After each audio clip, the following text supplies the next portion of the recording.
Carson Beck, Mario Cristobal, and the Miami Hurricanes head to College Station to take on Marcel Reed, Mike Elko, and the Texas A&M Aggies in a massive college football playoff first round game. This is the game that I'm most looking forward to. I think a lot of us are because of the point potential, the explosiveness of the offenses in these games. Concepcion, Craver, guys like Malachi Toney, CJ Daniels, Fletcher. There are so many big names on the offensive side of the football. But honestly, where this one might be decided are key stops, sacks, forcing punts, getting a couple of takeaways in this game. Both of these defenses can be nothing short of electric, led by Bain for Miami, Mesidor, and a guy like Cashius Howell on the other side for A&M will find himself taken in the first round, just as Bain will this upcoming draft in April. Now, for a game like this one that is played on the road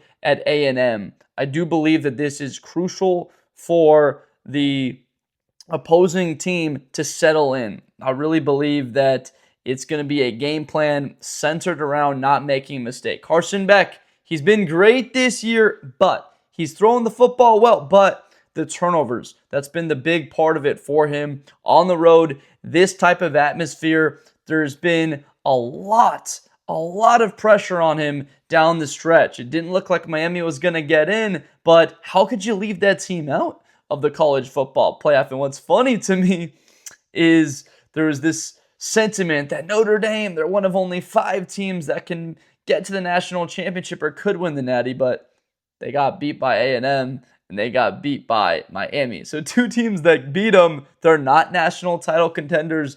I frankly remember what was spoken about Miami before that Friday night loss, having to play a Friday night game against Louisville and that lost number 2 team in the country. The A&M squad, number 3 before the loss to Texas A&M.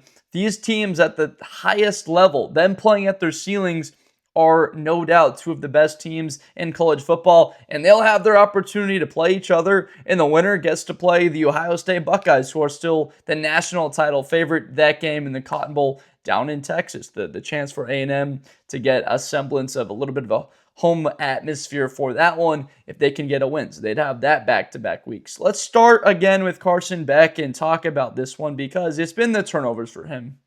And why I really believe Cristobal in the preparation for this game is lean on the ground game, getting Beck settled. The key, again, is when you've got a playmaker, a kid like Malachi Toney, getting the football in his hands as quickly as you can. Even the first play of the game, if it's a sweep, a toss, a reverse, end around, getting the ball to Toney on a quick slant for 4 or 5 yards, just getting the football in his hands, getting a quick completion, that's really important for this one, just so Carson Beck can settle into it. He hasn't played in a playoff game, but he has played in 2 SEC championship games. The game against Bama a couple years ago and the game last year, he got hurt the last play of the first half against Texas in.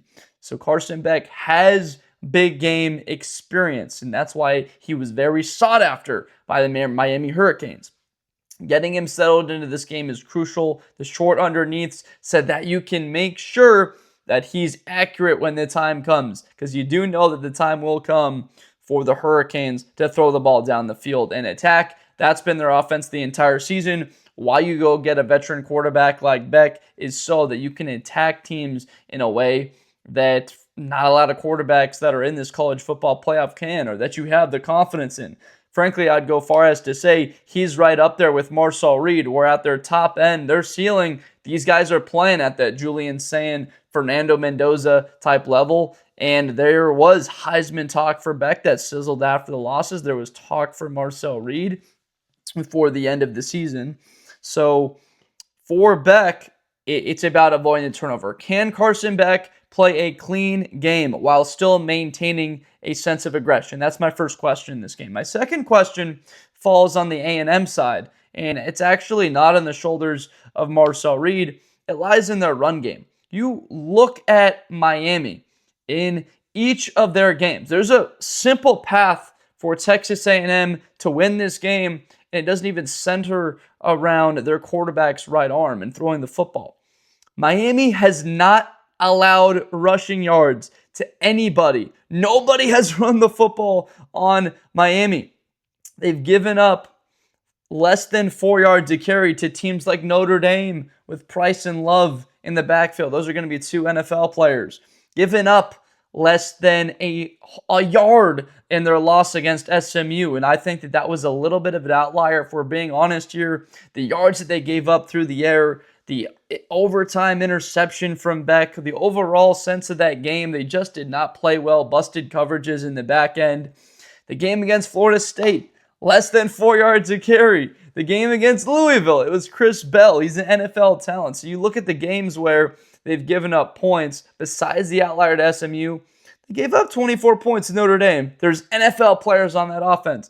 Gave up 24 points to Louisville. Chris Bell might go in the first round of the draft as a wide receiver. So looking at that, if you're an A&M fan, it's like, wow, we can run the football for over 4 yards a carry, and this includes Marcel Reed. We got a really mobile quarterback, and he can manufacture yards. He can get yards on the ground. He's good for 8-9 carries, 60 yards on the ground. We can have a number. I truly believe if they rush the football for over 4 yards a carry, A&M is going to win this game. And having it at home, this environment, although it's not prime time, unfortunately, like Norman's going to get for Alabama, Oklahoma, but that atmosphere is going to be among the best in the history of the sport of college football. It's going to be raucous.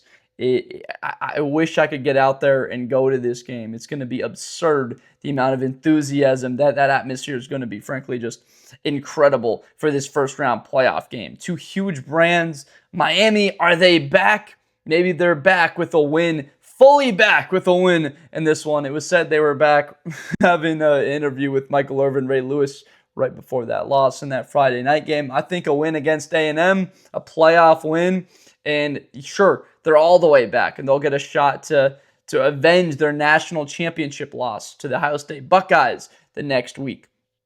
So refocusing that run game and why it's so difficult to do is, guys, I mentioned at the top, but Akheem Mesidor, this guy's a monster. And 7 sacks, it doesn't even fully show the entire story on the season for him. He's been incredible. NFL talent, likely going to be probably a second round pick, day 2 for sure.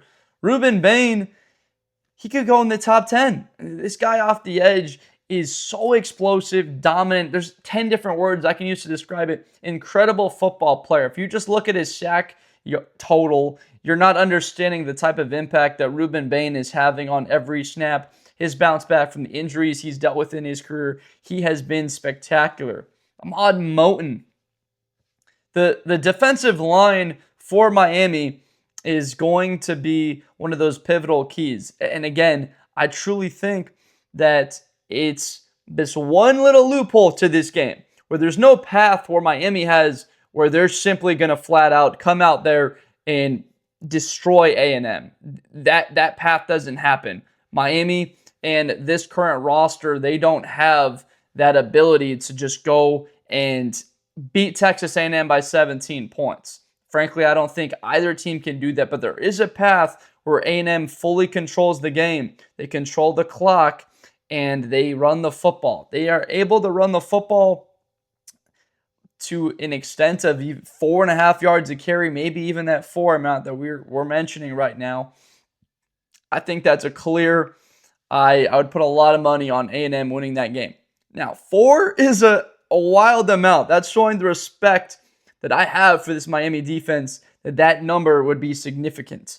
And what is significant for potentially that run game is their really good running back, Le'Veon Moss. Unfortunately, for guys like me trying to make a preview and prediction video, Mike Elko is tight-lipped, as just about every college coach is about injuries. He would not give a full update. So his status for this game, completely unknown. In the special teams aspect of this matchup, a guy like Keontae Scott, one of the better returners in college football, he's electric for Miami.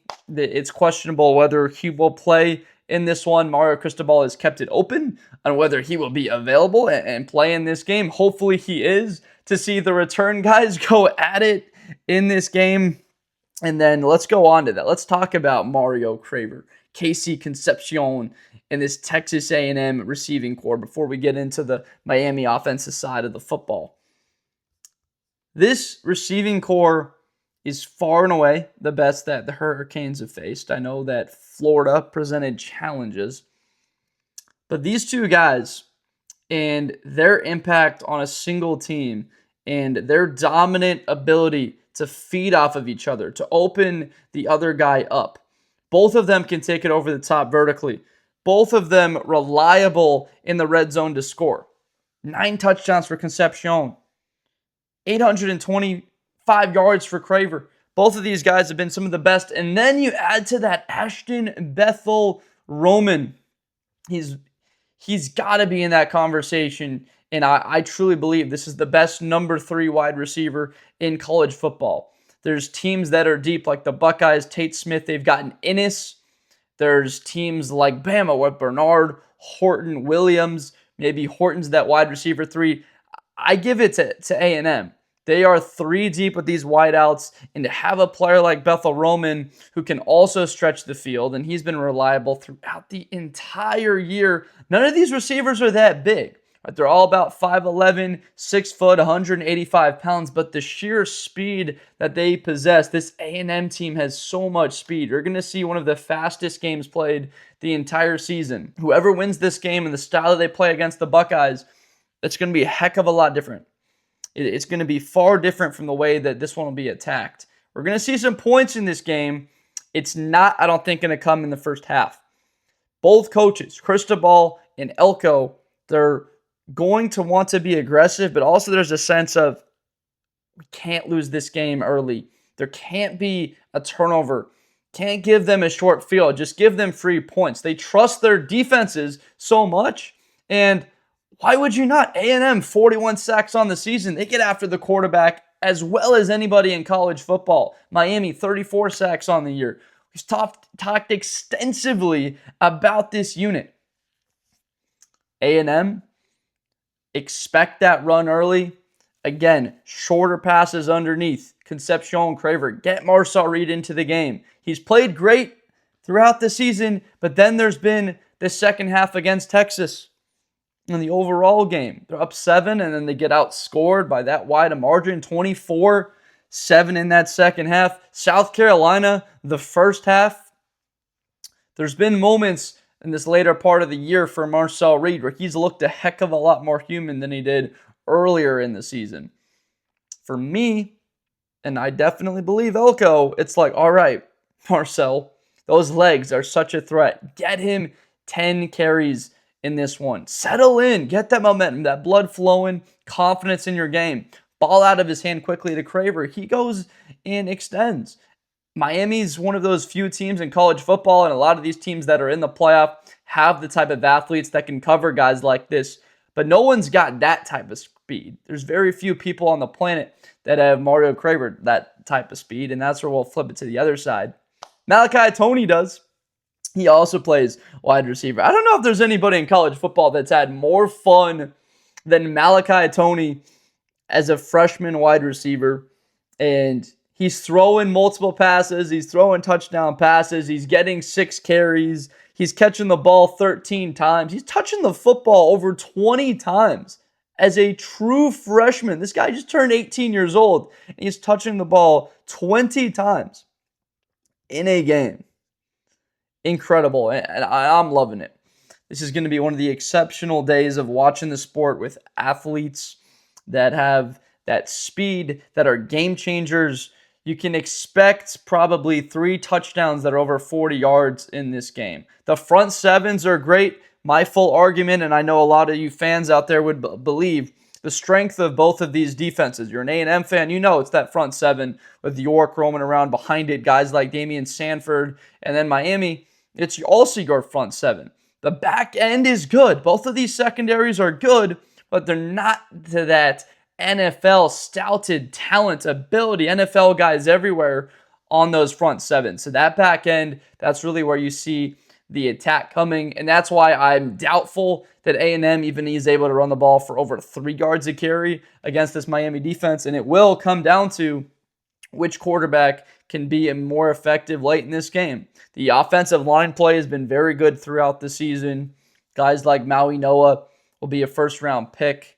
This Miami offense, running through Mark Fletcher, who's his career been banged up, but I've got confidence they'll be able to run the football better than Miami will be able to, because A&M is going to be sitting back, right? We're going to see a bit more of 2 high safeties, and most likely both of these teams will, to make sure that they have to go the length of the field.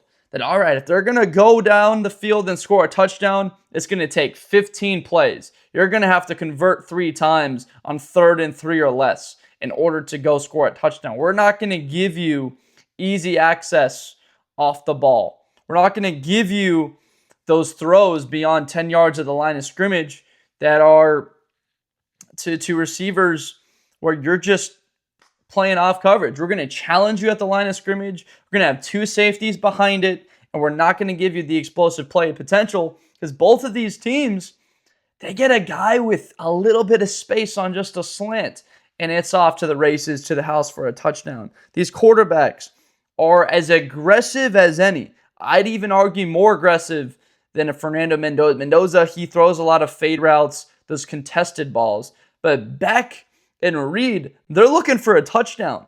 1st and 10 at the 38. They've got a one-on-one matchup. Daniels, you're taking that route. It's one-on-one. We're going to go to it. So you're both of these defenses, you are not giving the other team opportunities one-on-one. I think that it's dumb. I know you're going to want to manufacture pressure, and that's what it'll come down to. Which team can do a better job of getting pressure, coming down to sacks? A key stat for a reason, the way it disrupts drive. But in this game, more than any others, a sack usually ends a drive. That's how Deacon Jones termed it, the sacking of a city.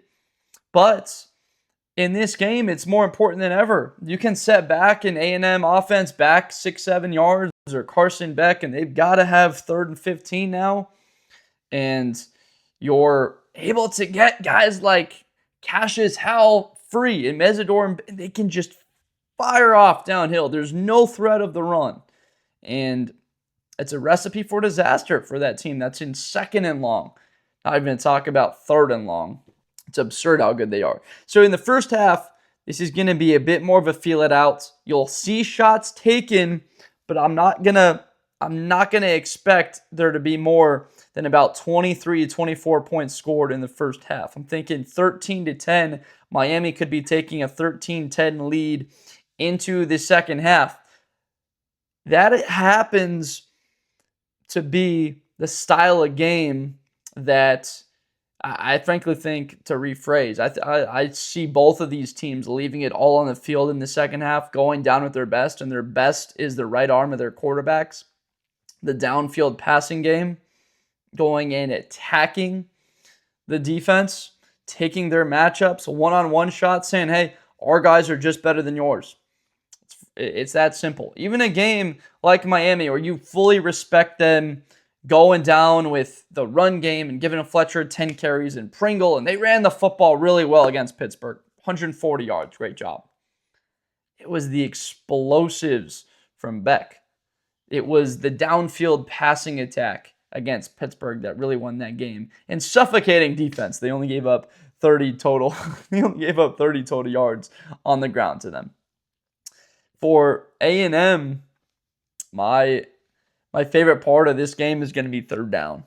Getting Miami into 3rd down, that crowd being absolutely bananas, and that is an advantage. If you don't think that's an advantage, it's why we led with it. The atmosphere, A&M, Oklahoma having a home game is important. The crowd, getting the crowd into the game. That's going to be so crucial on 3rd down late in this second half for you to get that takeaway.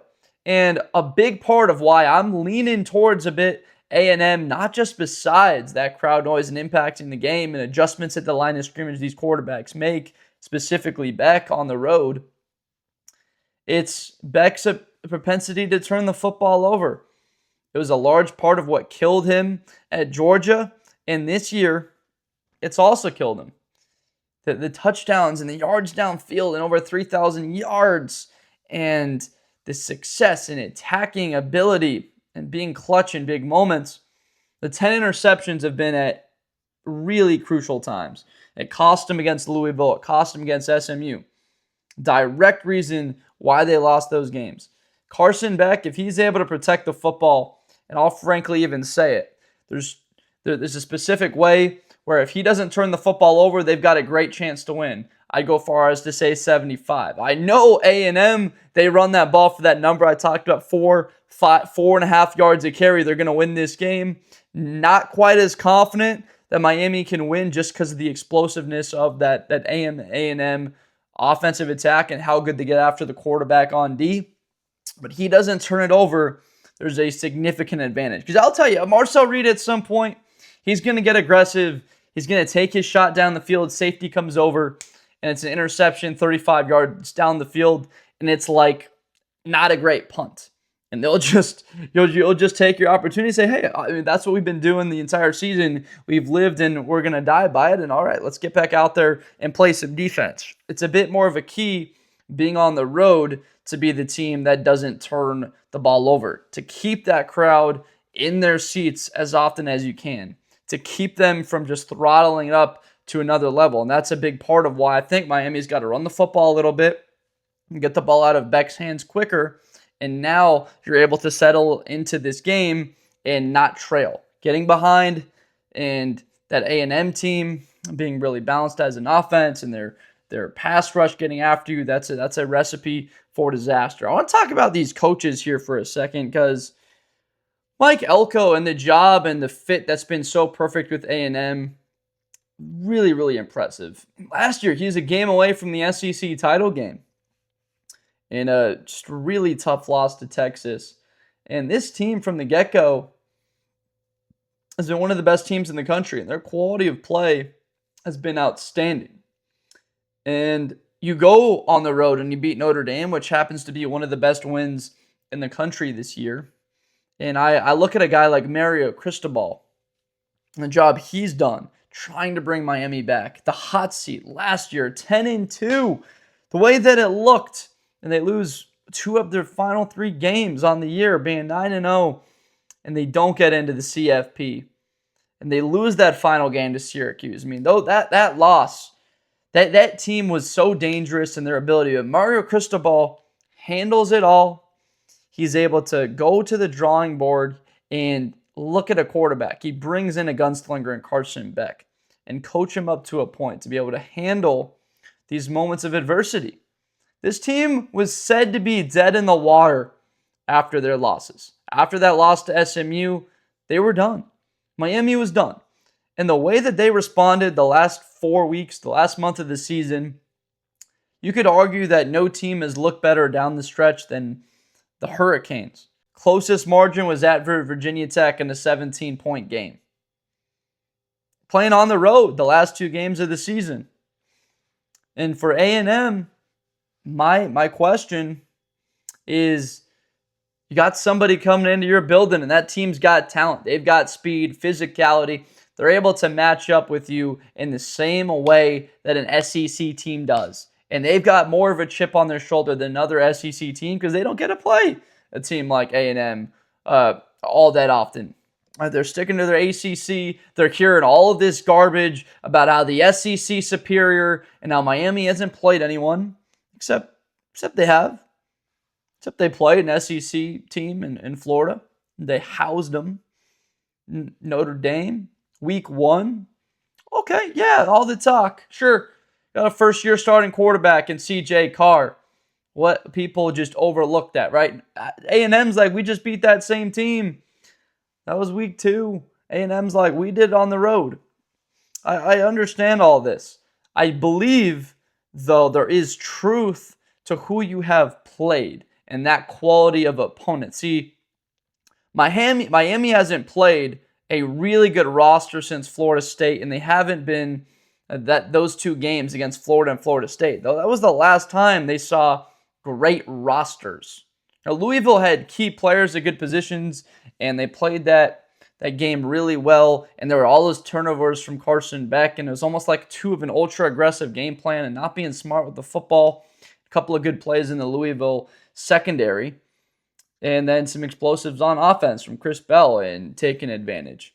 For this one, I do believe that it will be a really large test for Miami to get up and for 4 quarters take the toll of playing a team that is them, that has their caliber. They're looking in the mirror.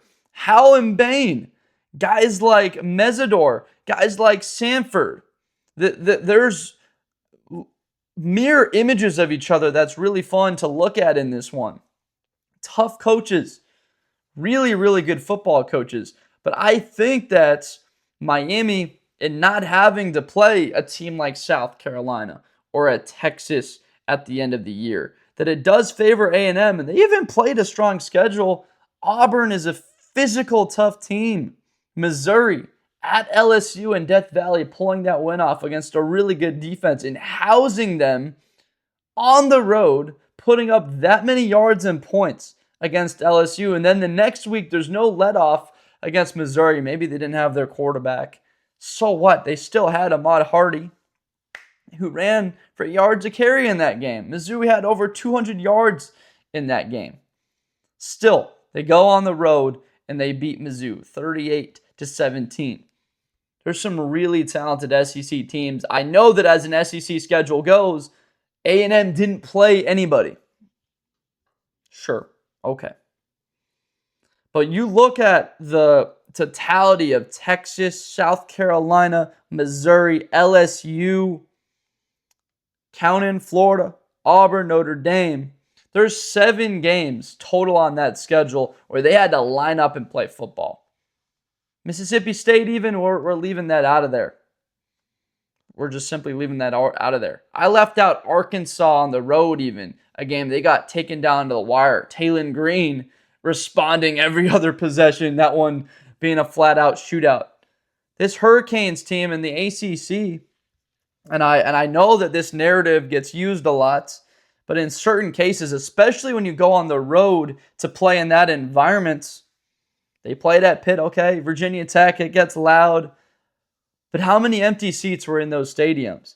At Florida State, that would be my argument for the most raucous type environment that they faced, and that was a long, long time ago. Right, the amount of games they played compared to that 7, I'd look at Florida State, Florida, and Notre Dame. There's 3 games that they fully played this year where they had to line up, go out there, and they're playing a team with the caliber of athletes that they have.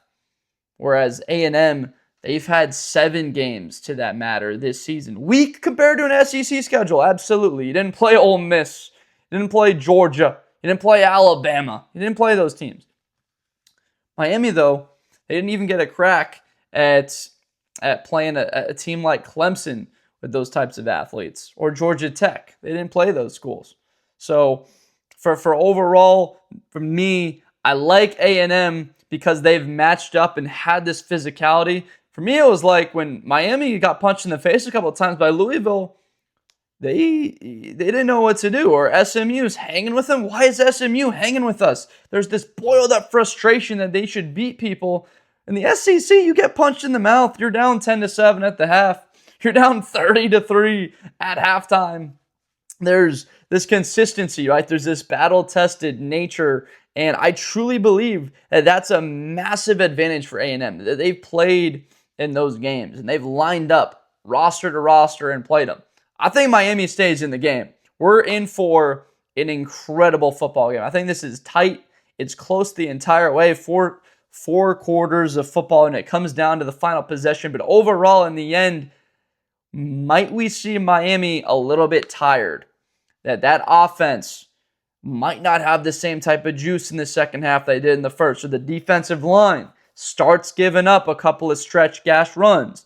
Those 2 and 3 yard gains, they turn into 4, 5, 6. Marcel Reed gets the edge on a guy like Bain in the fourth quarter when earlier on it doesn't happen. So I'm doing it. I'm going to take A&M at home.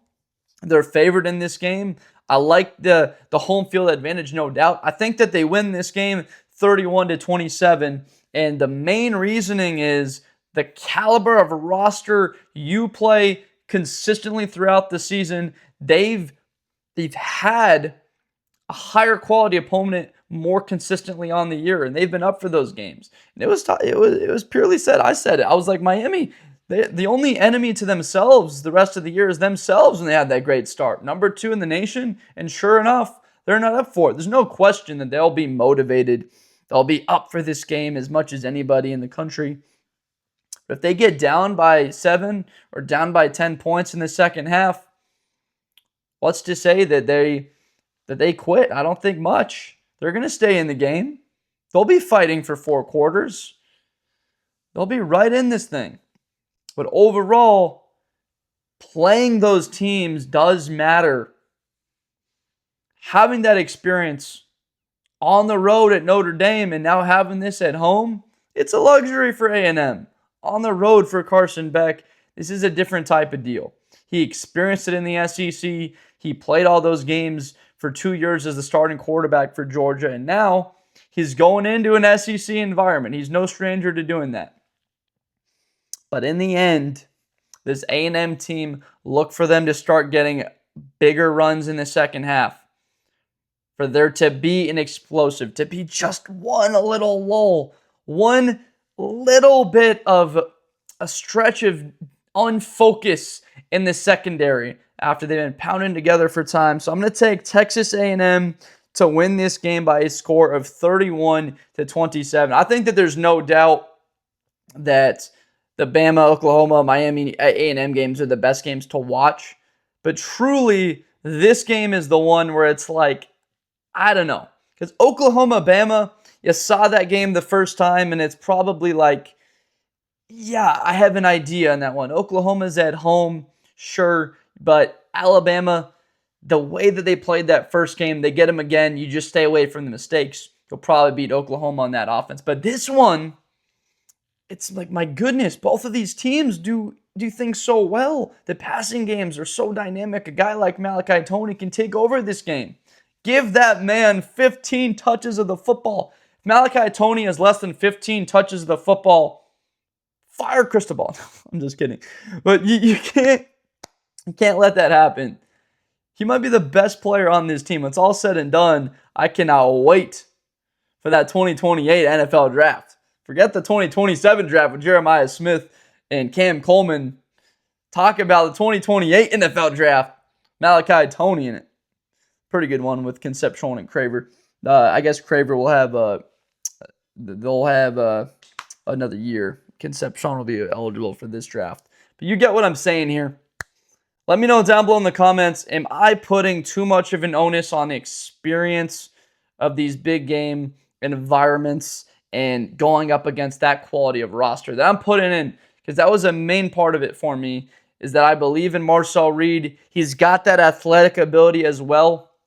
We touched on that a lot throughout the video. But Marcel Reed, with that athleticism to go get 12 yards if he needs it, versus Carson Beck, who is mobile, but he's not game-changing quick type speed of Marcel Reed.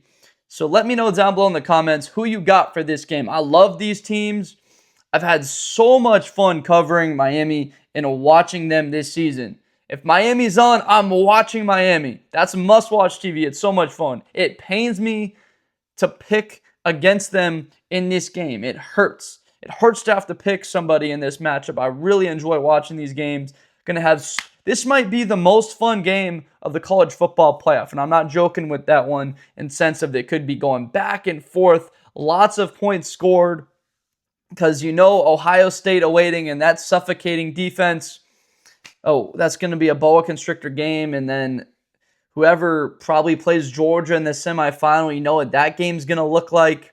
Probably some sloppiness to it, and then on the other side, you're going to have great football. There's no doubt about it, but this could be the game of the playoff, and you get the second game of the playoff. 11 CFP games. This is the second one. I'm here on the West Coast. It's 9 o'clock. It'll be an 11 o'clock kickoff, I believe.